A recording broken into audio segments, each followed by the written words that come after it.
আসসালামু আলাইকুম রহমতুল্লিল আলামিন। আমি বাংলাদেশের একজন প্রবীণ নেতা।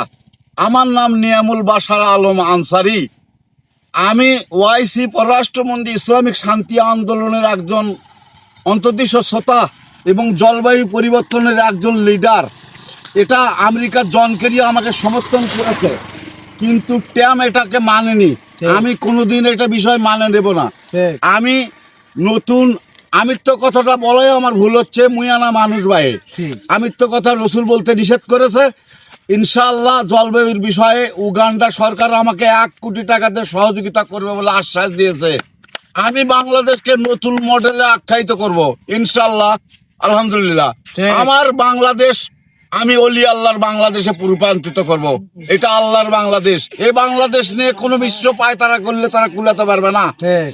Ireland, Bulgaria, Netherland, Philippine, Japan, Jordan, Syria, মেসর, Hungary, Oman, Qatar, Bahrain, Costa Rica, Poland, New Zealand, Ghana, Chile, পেন, Oman, Turkmenia, Azerbaijan, Estonia, Bosnia, Herzegovina, Latvia, সারা বিশ্ব আল্লাহ তাআলার।